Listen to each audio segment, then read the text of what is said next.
우리 소득세법을 어떻게 정리를 해야 조금 빠르게 정리를 할까요? 한번 볼게요. 소득세법. 소득세법. 자, 국세입니다. 맞죠? 그리고 무슨 세? 직접세. 직접세가 뭐라고요? 납세자와 담세자가 같다. 맞죠? 이해가 되셨나요? 네. 그러면 우리가 소득세법의 납세지는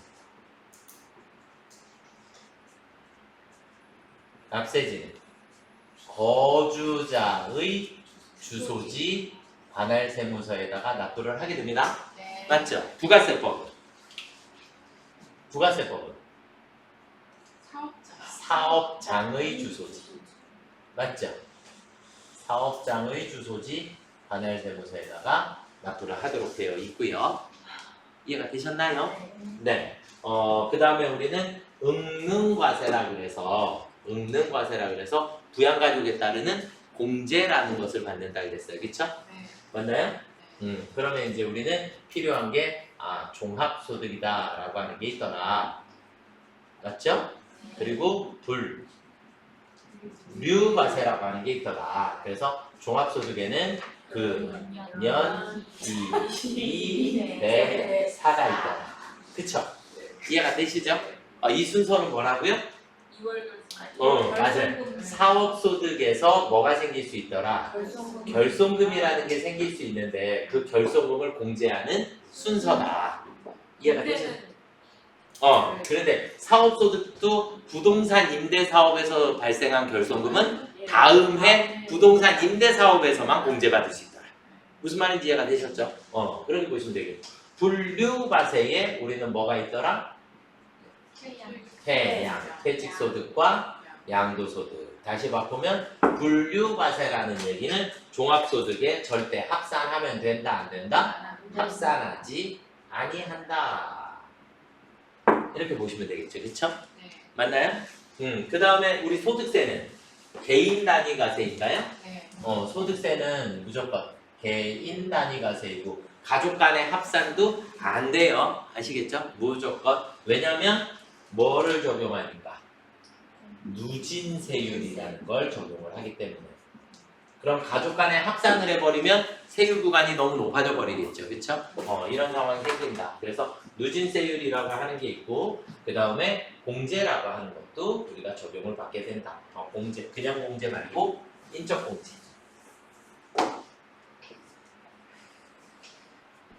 인적 공제라는 걸 받게 돼서 부양가족이 많으면 많을수록 우리는 공제받을 수 있는 것들이 많아지더라. 그래서 우리는 얘를 능과세다라는 표현을 쓰게 된다.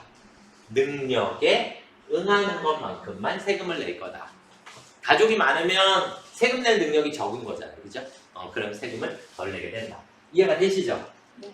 소득세는 여기까지가 끝이야. 그냥. 소득세는 요 정도까지가 일단 끝이고 저희 교재 77페이지에 보시면 뭐가 나오냐면 최소한 암기해야 할 원천징수 세율이라고 하는 게 있어요. 맞죠? 네. 그래서 원천징수 세율은 조금 외우셔야지 돼. 아시겠죠? 그래서 우리는 일단 뭐부터 나와요? 이자소득이 나오나요? 그냥 이자소득. 비실명은 무조건 우리가 최대치 낼 거니까 신경 안 쓰셔도 되겠고 이자소득세율은 몇 프로? 14%. 그런데 비영업대금의 이익은 외우시라 그랬죠. 비영업대금의 이익은 몇 프로? 25%. 비영업대금의 이익은 25% 외우셔야 합니다. 아시겠죠? 그 다음에 일반적인 우리가 사업소득. 사업소득의 원천징수 세율은 몇 프로예요? 일반적으로는 3%, 봉사료는 5%. 이해가 되셨죠? 네. 기타 소득은 몇 프로? 20%. 일용근로소득은 6%. 이 정도 외우고 계시면 될까요? 네. 그쵸? 이거는 무조건 암기 하시면 됩니다. 원천징수 세율입니다. 그쵸? 맞죠? 그 다음은 이제 우리가 세법을 어떻게 했었냐? 이제 다른 거 다 필요 없고 기본적인 이론은 이 정도 정리를 하시고 그 다음은 이제 뭐가 필요한 거냐면 우리 사원 등록, 연말정산을 해야지 되니까. 그러면 우리가 사원 등록이다라고 하는 걸 하게 되면 부양가족이라고 하는 걸 따져야죠. 맞죠? 그럼 부양가족이다라고 하면 무조건 우리는 나이 제한과 소득 제한이라는 걸 따질 거다. 맞나요? 그래서 우리가 기본적으로는 부양가족은 내 직계, 존속, 비속, 형제자매가 그 다음에 내 배우자의 직계, 존속, 형제자매, 직계, 비속, 직계, 비속은 나랑 같지. 그쵸? 같은 부분이니까. 그 부분에 대해서만 여러분들이 정리를 하면 되고, 그러면 부양가족에 해당되지 않는 사람들 명칭 한번 살펴볼까요? 부양가족에 해당하지 않는 사람들. 일단 고모, 이모, 삼촌, 왜 삼촌? 네. 그 정도가 일단 기본적인 거고, 아버지, 부모님들의 형제니까. 그 다음은 우리가 뭐 외워야 될까요? 형제자매의 배우자. 형제자매의 배우자. 그러면 형제자매의 배우자를 뭐라고 불러요? 올케. 시누이? 올케까지는 시험 문제는 안 나올 것 같고, 시누이 나올 수 있을 것 같고. 아니죠. 시누이는 형제자매야. 올케가 아니에요. 올케가 아니에요. 맞아요. 네. 시누이는 형제자매고, 시동생도 형제자매에 해당하고, 그 다음에 또 뭐 있어요? 매형? 그렇죠. 올케가 올케? 올케. 네, 저는 올케가 올케? 있거든요. 올케? 이렇게 써야 돼? 맞아요. 올케. 동서?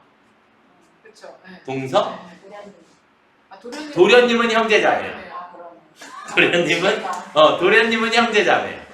그래서 외동을 만나야 돼. 이런 말들이 조금 애매해서 그래서 무튼 우리가 처형, 처남 이런 것들은 다 공제 대상자에 일단은 들어가요. 그 사람들 중에 나이 소득 제한을 일단 통과해야지 되는 거고, 맞죠? 그럼 나이 제한은 20세 이하, 60세 이상인데 우리 주민번호를 치니까 자동으로 나와버리잖아요, 그죠? 그래서 신경 쓰실 게 없고, 그러면 우리는 소득 제한만 따져주시면 되나요? 그럼 소득 제한은 우리 어떻게 근데 배웠어요? 매형인데 20세가 안 되는 것도 참 이상하고. 장애인일 수 있잖아요. 그렇죠? 네. 그 이제 그런 근데 부분. 그 직계 비속의 배우자도 장애인 둘 다 장애인인 네. 거예요. 네, 내 자녀가 장애인이면서 그 며느리나 사위가 장애인인 경우에는 공제를 받을 수 있는 거죠. 우리는 소득이다라고 하는 게 있고, 여기에서 우리는 공제, 또 뭐 있어요? 비과세, 또 필요경비, 또 분리과세, 맞죠? 얘네들을 빼고 나면 우리는 얘를 소득 금액이라고 불러요. 그래서 이런 소득 금액이 얼마? 100만 원, 맞죠? 소득 제한은 일단 100만 원, 나이 제한은 20세 이하이거나 60세 이상이어야지만 된다. 이게 일단 기본이죠, 그죠? 이 정도 알아두시면 될 것 같고, 그 다음은 이제 여러분들이 근현기입배사를 외워야죠.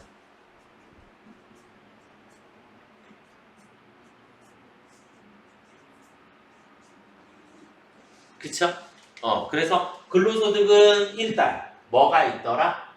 70%. 그렇죠. 공제가 몇 프로부터? 70%부터 있더라. 이렇게 보시면 되겠고, 근로소득으로 얘기할 때는 얼마까지? 500만 원. 그 다음에 소득 금액으로 얘기할 때는 150만 원 이하여야지만 내 부양가족이 될 수 있더라. 맞죠? 연금소득은 공제가 있더라. 그냥 공제가 있더라.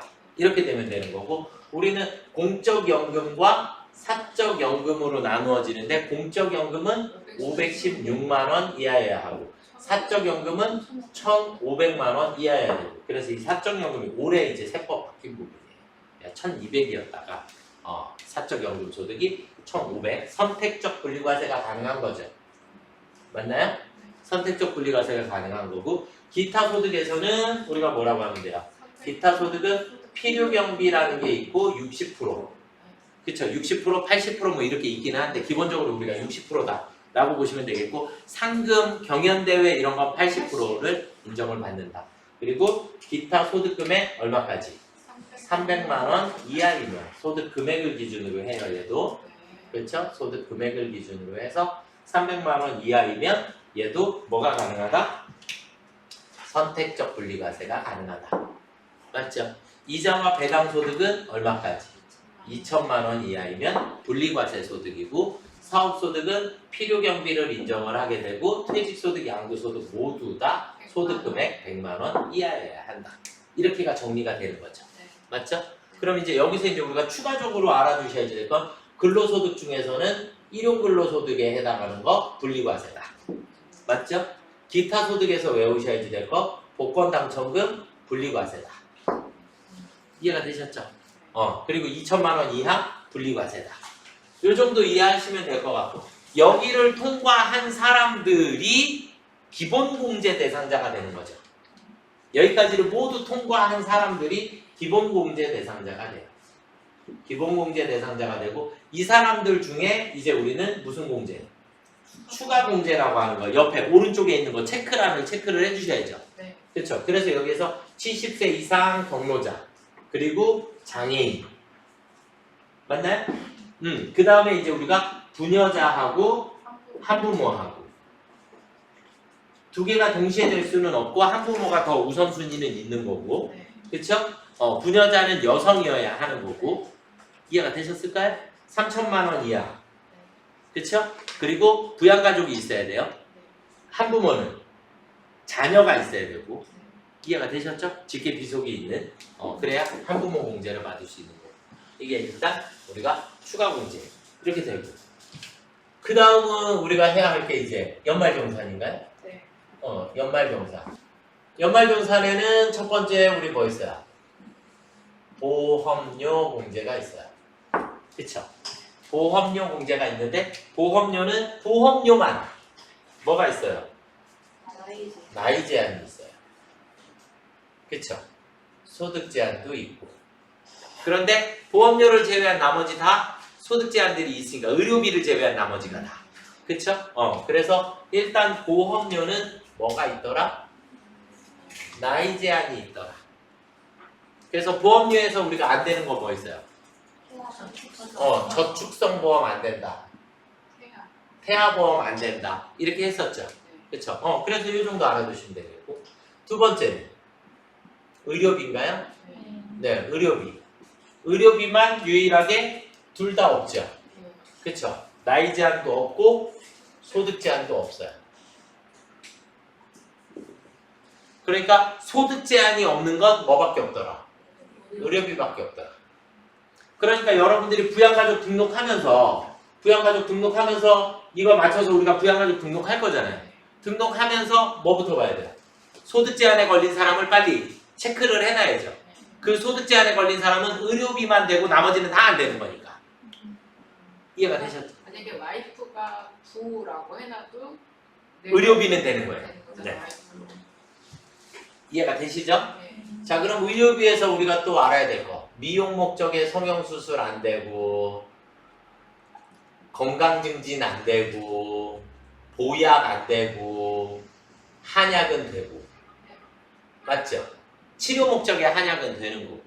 그 다음에 안경, 렌즈, 네, 1인당 50만 원 한도인데, 이건 본인이 계산을 직접 하셔야지 되는 거예요. 아시겠죠? 50만 원은 초과분은 빼고 넣으셔야지 되는. 그쵸? 그 다음에 사무조리원 200만 원까지 가능하다. 되셨을까요? 안 나올 것 같아요. 그건 모르죠. 자, 어쨌든 이렇게 보시면 될 것 같고. 자, 그 다음에 이제 우리 세 번째 뭐예요? 교육비. 의료비에서 또 외워야지 될 거. 의료비랑 교육비 이런 것들, 신용카드 거기에서 교육비는 해외 교육비가 돼요. 해외 교육비가 되는데 정상적인 학교로 등록되어 있는 곳만. 아시겠죠? 그런데 의료비는 국외 사용분 안 돼요. 안 됩니다. 아시겠죠? 그러니까 교육비는 나이 제한 있어요, 없어요? 나이 제한 없어요. 이제 나이 제한이 다 없어요. 뭐만 있어요? 소득 제한만 있어요. 소득 제한만 있고 그 다음에 교육비에서는 우리가 외우셔야 될 게 직계, 존속의 교육비는 안 된다. 그런데 뭐는 된다? 장애인 특수교육은 된다. 아시겠죠? 장애인 특수교육은 된다. 그렇게 보시면 되겠고 국외에 있는 학교는 되는데 어학 연수는 안 되는 거예요. 아시겠죠? 그 다음에 대학원이 누구만? 본인만 본인만 가능하고요. 맞죠? 대학원 본인만 가능하고 학업이 안 되고. 그 다음에 초, 중, 고, 대 뭐 어찌됐든 학원비 다 안 된다. 누구만 된다? 영유아의 학원비는 되더라. 이렇게 보시면 되겠죠? 교복 50만 네. 그 다음에 교복 1인당 50만 원이 한도, 현장 학습 30만 원이 한도. 되셨을까요? 네, 요 정도. 근데 웬만하면 다 아시죠, 지금은? 거의 익숙해지셨죠? 아닌가? 기부금? 기부금, 나이 제한 없고 소득 제한만 있더라. 기부금에 정치자금이라고 하는 게 있는데 본인만. 맞죠? 그 다음에 우리가 특례기부금이라 그래서 법정기부금, 전액공제기부금이라고 하는 게 있고 얘는 국가 등 단체에다가 납부했을 때. 맞죠? 그래서 뭐 자, MBC 뭐 어쨌든 방송국을 통해서 기부하는 행위 그 다음 국방 뭐 이런 것들 다 해당 사항이 있고 네? 학교 대학, 병원 이런 데 다 됩니다. 다 되고 그리고 또 뭐를 한 가지를 제가 쓰려고 했죠? 사회복지공동모금회.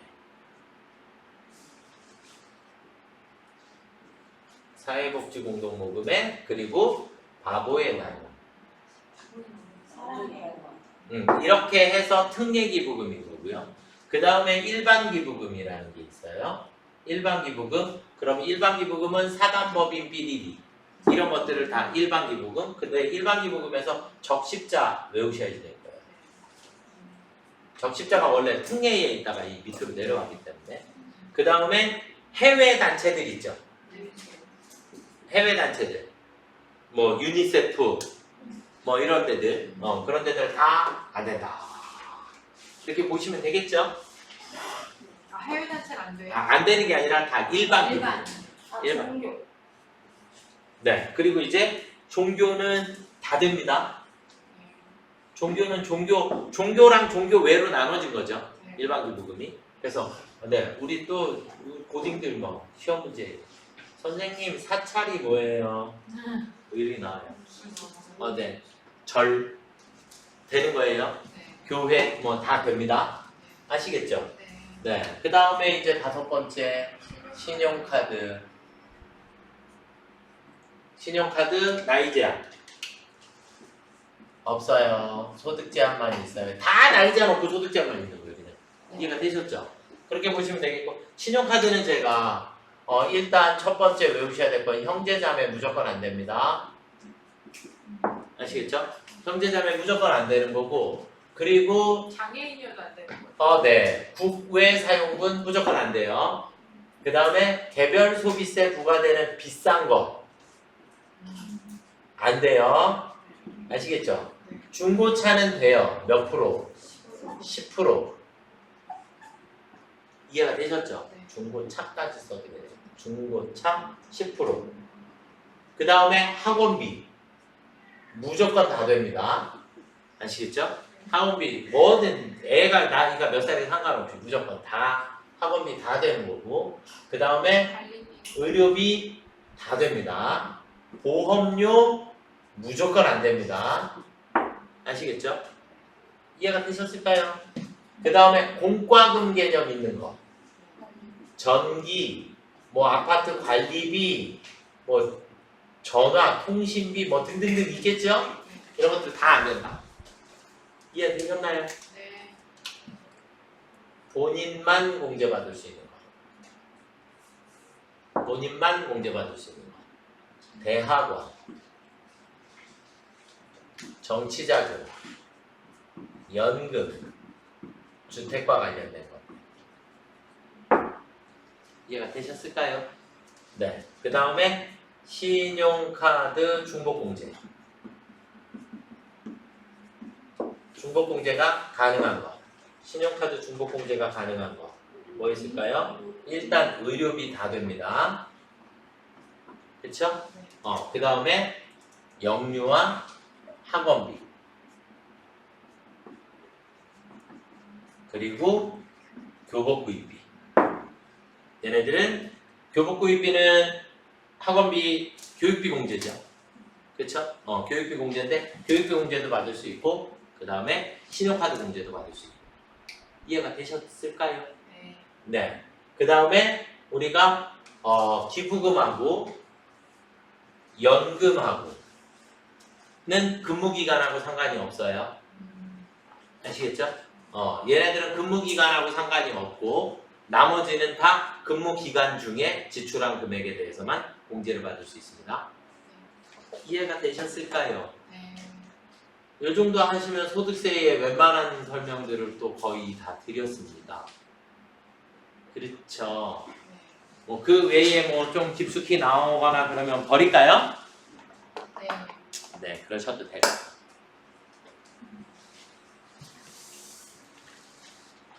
기본적으로는 뭐 이제 거의 다 외우셔가지고 그쵸?